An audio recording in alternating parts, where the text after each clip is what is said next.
Selamat pagi, halo semuanya. Saya perwakilan dari kelompok yang ingin membahas hukum dan tarif pajak. Sebelumnya izinkan saya memperkenalkan nama-nama anggota kelompok ini. Dengan saya sendiri, Dimas Octavian, selanjutnya ada Dio Alvin, selanjutnya lagi ada Jafar Maulidi. Di sini saya akan membahas apa itu hukum pajak. Hukum pajak adalah keseluruhan peraturan-peraturan yang meliputi wewenang pemerintah untuk memungut pungutan dari masyarakat dan mengatur tata cara pemungutannya.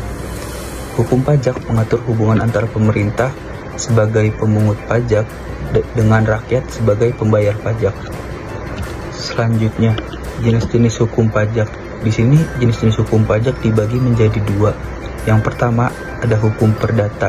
Hukum perdata mengatur hubungan antara satu individu dengan individu lainnya. Yang kedua, hukum publik mengatur hubungan antara pemerintah dengan rakyatnya. Hukum publik ini dapat dirinci lagi sebagai berikut: ada hukum tata negara, hukum tata usaha, hukum pajak, dan hukum pidana. Baik, di sini ada hukum pajak menganut imperatif. Hukum pajak yang menganut prinsip ini bersifat memaksa dan harus diikuti oleh setiap subjek tanpa pengecualian. Meskipun wajib pajak mengajukan keberatan atau banding, mereka tetap harus membayar pajak yang terutang sesuai dengan ketetapan yang berlaku. Di slide selanjutnya kita membahas hukum pidana menganut oportunitas. Hukum pidana berprinsip oportunitas, memberikan jaksa kebebasan untuk memilih melanjutkan atau menghentikan penuntutan berdasarkan pertimbangan tertentu seperti kepentingan umum, biaya, dan rehabilitas pelaku. Pembahasan selanjutnya akan dilanjutkan oleh Dio Alvin. Baik, terima kasih kepada teman saya Dimas. Saya akan melanjutkan slide berikutnya, yaitu tentang hukum pajak material. Nah, hukum pajak material adalah cabang dari hukum pajak yang mengatur aspek-aspek substantif dari kewajiban perpajakan. Nah, ini semua mencangkup berbagai aturan dan prinsip yang menentukan apa yang dikenakan pajak, siapa yang dikenakan pajak, dan seberapa besar pajak yang harus dibayarkan. Nah, hukum pajak material ini mencangkup beberapa undang-undang, yaitu yang pertama Undang-Undang Nomor 36 Tahun 2008 tentang pajak penghasilan. Nah, yang kedua Undang-Undang Nomor 42 Tahun 2009 tentang pajak pertambahan nilai dan pajak penjualan barang mewah. Nah, yang ketiga yaitu Undang-Undang Nomor 20 Tahun 2000 tentang BPHTB. Nah, yang keempat yaitu Undang-Undang Nomor 12 Tahun 1994 tentang pajak bumi dan bangunan. Nah, yang kelima yaitu Undang-Undang Nomor 13 Tahun 1985 tentang pajak bea materai. Nah, selanjutnya yaitu hukum pajak formil. Hukum pajak formil merupakan peraturan-peraturan mengenai berbagai cara untuk mewujudkan hukum material ini menjadi suatu kenyataan, di mana hukum pajak formil ini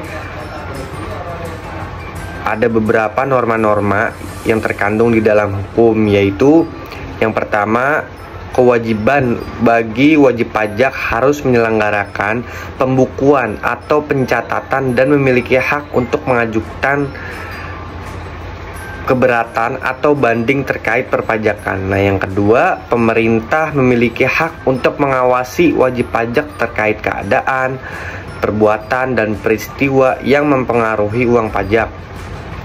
Yang terakhir, tata cara penyelenggaraan atau prosedur terkait penetapan pada suatu utang pajak. Selanjutnya yaitu fungsi pajak. Nah, fungsi pajak sendiri terbagi menjadi tiga, yaitu yang pertama ada fungsi anggaran, di mana fungsi anggaran sendiri ini adalah pajak merupakan sumber utama penerimaan negara yang digunakan untuk membiayai pengeluaran negara, baik pengeluaran rutin maupun pembangunan. Yang kedua yaitu ada fungsi stabilitas, di mana pajak dapat digunakan untuk menjaga stabilitas perekonomian. Misalnya dengan mengenakan pajak yang lebih tinggi pada saat perekonomian sedang memanas ataupun sebaliknya. Nah, yang ketiga yaitu fungsi redistribusi pendapatan, di mana pajak ini dapat digunakan untuk mengurangi kesenjangan pendapatan antara kelompok masyarakat yang berpenghasilan tinggi maupun rendah melalui kebijakan tarik pajak progresif. Selanjutnya yaitu pemungutan pajak memiliki beberapa syarat, di mana yaitu terbagi menjadi 4. Yang pertama yaitu ada syarat keadilan. Nah, syarat keadilan ini, pemungutan pajak itu harus adil sesuai dengan tujuan hukum yaitu mencapai keadilan. Maka undang-undang dan pelaksanaan pemungutan pajak harus dengan adil dengan memperhatikan kondisi-kondisi tertentu. Nah, yang kedua yaitu syarat efisiensi, di mana syarat efisiensi ini sesuai dengan fungsi budgeter, biaya pemungutan pajak harus ditekan sehingga lebih rendah dari hasil pemungutannya. Nah, yang ketiga syarat ekonomis. Nah, syarat ekonomis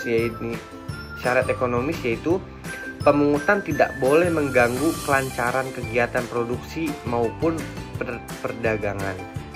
Nah, yang terakhir yaitu syarat sederhana, di mana sistem pemungutan pajak harus sederhana mungkin sehingga akan memudahkan dan mendorong masyarakat dalam memenuhi kewajiban perpajakannya.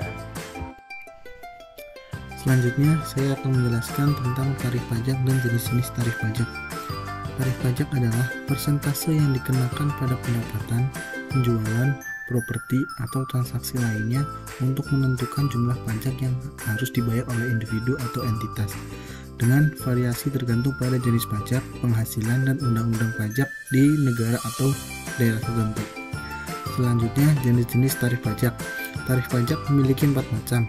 Yang pertama, tarif pajak proporsional, yaitu tarif pajak yang sama diterapkan pada semua pembayar pajak terlepas dari jumlah pendapatan atau nilai transaksi. Yang kedua, tarif pajak progresif, yaitu tarif pajak yang meningkat seiring dengan bertambahnya pendapatan atau nilai transaksi. Yang selanjutnya, yang ketiga, tarif pajak regresif, yaitu tarif pajak yang menurun seiring dengan bertambahnya pendapatan.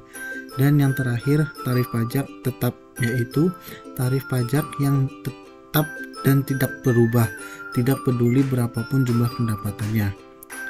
Terima kasih atas waktu dan perhatian kalian pada presentasi kami ini tentang hukum dan tarif pajak. Kami berharap kalian telah mendapatkan wawasan yang lebih dalam mengenai hukum dan tarif pajak. Sampai jumpa lagi di kesempatan berikutnya. Terima kasih.